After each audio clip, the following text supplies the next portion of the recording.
नमस्कार। आज के इस नए विश्लेषण में आपका बहुत बहुत स्वागत है। आज हम एक बेहद ही फैसिनेटिंग यानी बहुत ही दिलचस्प पर जाने वाले हैं। ये सफर है उन सूक्ष्म जीवों और बीमारियों के कारणों की जो हमारी बंद आंखों से तो नहीं दिखते, लेकिन माइक्रोस्कोप के नीचे एक पूरी दुनिया बसाए हुए हैं। जब भी लैब से कोई मेडिकल रिपोर्ट आती है ना, तो उसके पीछे एक बहुत बड़ा खेल चल रहा होता है। आज हम उसी दुनिया के एक बहुत ही क्रिटिकल हिस्से बैक्टीरियल कल्चर के जीवन चक्र को डिकोड करने वाले हैं। तो चलिए बिना किसी देरी के शुरू करते हैं। अब जब कोई बीमार पड़ता है तो सबसे पहला और सबसे जरूरी कदम क्या होता है? जाहिर है उस बीमारी की असली जड़ तक पहुंचना, यानी उस सटीक पैथोजन या रोगजनक की पहचान करना, बिल्कुल एक जासूस की तरह। किसी भी बीमारी का सही इलाज खोजने के लिए उस सूक्ष्म अपराधी का पर्दाफाश करना बहुत जरूरी है। और यहीं पर वैज्ञानिक अपने लैब के उपकरणों के साथ असली जादू करते हैं। मकसद एकदम साफ है, जो अदृश्य है उसे दृश्य बनाना, ताकि सही इलाज तुरंत शुरू किया जा सके। ठीक है, तो चलिए इसमें थोड़ा गहराई से उतरते हैं। ये बैक्टीरियल कल्चर आखिर है क्या भला? अगर आसान शब्दों में कहें तो ये बीमारियों की पहचान करने के लिए एक कृत्रिम माध्यम, जिसे हम आर्टिफिशियल मीडिया कहते हैं, उस पर बैक्टीरिया को जानबूझकर उगाने की एक प्रक्रिया है। जरा सोचिए, जो पैथोजन शरीर के अंदर तबाही मचा रहा है, उसे शरीर से बाहर निकालकर एक कंट्रोल्ड एनवायरनमेंट में लाया जाता है। क्यों? ताकि उसे अच्छे से समझा जा सके और अंततः उसे जड़ से खत्म करने का अचूक तरीका खोजा जा सके। तो लैब में सबसे पहला बड़ा काम होता है मंच तैयार करना, यानी ये तय करना कि क्या इन बैक्टीरिया को पनपने के लिए ऑक्सीजन चाहिए या फिर बिना ऑक्सीजन का माहौल। और ये बात बहुत ही शानदार तरीके से दर्शाती है कि वैज्ञानिक कैसे एक मैच मेकर की तरह काम करते हैं। वो ऑक्सीजन से प्यार करने वाले बैक्टीरिया को उन बैक्टीरिया से अलग करते हैं जो ऑक्सीजन से छिपते हैं। एक तरफ है एरोबिक कल्चर, जहां बैक्टीरिया ऑक्सीजन की मौजूदगी में पनपते हैं, जैसे कि स्यूडोमोनास एरोजिनोसा, और दूसरी तरफ एनारोबिक कल्चर है, जहां उन बैक्टीरिया को पाला जाता है जिन्हें ऑक्सीजन बिल्कुल रास नहीं आती, जैसे क्लोस्ट्रीडियम टैटनी। लैब में वैज्ञानिकों को इनके लिए एकदम परफेक्ट माहौल चुनना पड़ता है, तभी तो ये सही से ग्रो कर पाएंगे। माहौल सेट हो जाने के बाद अब बारी आती है असली एक्शन की। इस चरण को कहते हैं इनॉक्यूलेशन प्रक्रिया। ये प्रक्रिया बेहद कंट्रोल्ड और सावधानी के साथ की जाती है।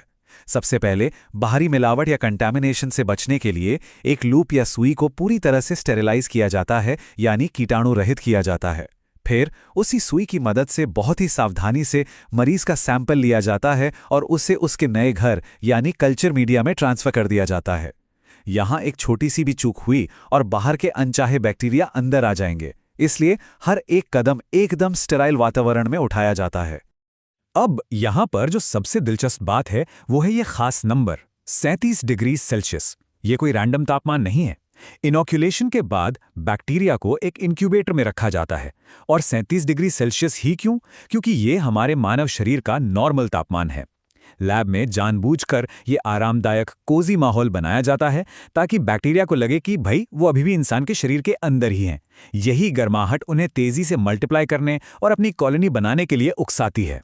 इसके बाद हम अगले और शायद सबसे चुनौतीपूर्ण फेज में आते हैं, शुद्धता की खोज, यानी आइसोलेशन के तरीके।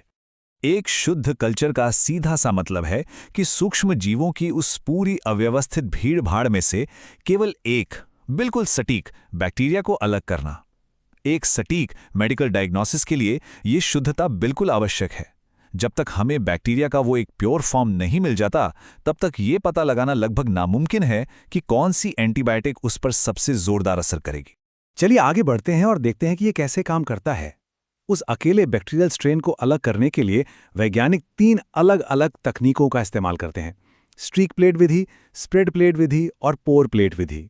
आसान भाषा में समझें तो ये तरीके बैक्टीरिया की भारी भीड़ को इतना फैला देते हैं या पतला कर देते हैं कि अंत में एक अकेला बैक्टीरिया अपनी खुद की एक अलग प्योर कॉलोनी बना ले। विज्ञान की यह सटीकता वाकई में हैरान करने वाली है। अब जब पहचान और निदान का काम पूरा हो चुका है, तो हम पहुंचते हैं इस प्रक्रिया के अंतिम चरण पर, सुरक्षित निपटान के तरीके। ये एक बहुत ही गंभीर और हाई स्टेक्स वाला काम है। इन खतरनाक बैक्टीरियल कल्चर का काम खत्म होने के बाद इन्हें सुरक्षित रूप से नष्ट करना बहुत जरूरी है, ताकि कोई संक्रमण ना फैले। इसके लिए बेहद कठोर तरीके अपनाए जाते हैं। लैब में उगाए गए इन लाखों बैक्टीरिया को खत्म करने के लिए ऑटोक्लेविंग का इस्तेमाल होता है, जहां हाई प्रेशर वाली भाप से इन्हें मारा जाता है। इसके अलावा दूषित सामग्री को सीधे भस्म कर देना यानी जला देना और खतरनाक रसायनों या कीटाणुनाशकों का इस्तेमाल करना शामिल है। मकसद सिर्फ एक है, इनका पूरी तरह से खात्मा। तो यहाँ सबसे अहम बात है ये तापमान 121 डिग्री सेल्सियस। जरा इसके कॉन्ट्रास्ट को समझिए। शुरुआत में हमने बैक्टीरिया को पालने के लिए 37 डिग्री सेल्सियस का कितना आरामदायक तापमान दिया था, है ना? और अब ऑटोक्लेविंग मशीन के अंदर इस प्रचंड 121 डिग्री के तापमान और दबाव का इस्तेमाल किया जाता है। ये इतना ज्यादा है कि किसी भी सूक्ष्म जीव का बचना नामुमकिन है। इस भयंकर गर्मी के साथ उस बैक्टीरियल कल्चर का पूरी तरह से विनाश सुनिश्चित किया जाता है। और बस इसी के साथ बैक्टीरियल कल्चर का ये जीवन चक्र पूरा हो जाता है।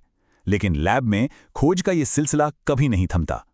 ये कल्चर तो नष्ट हो गए, लेकिन सोचने वाली बात यह है कि अगले स्टेराइल लूप के लिए कौन सा नया नमूना, कौन सी नई बीमारी और कौन से नए सूक्ष्म रहस्य इंतजार कर रहे होंगे।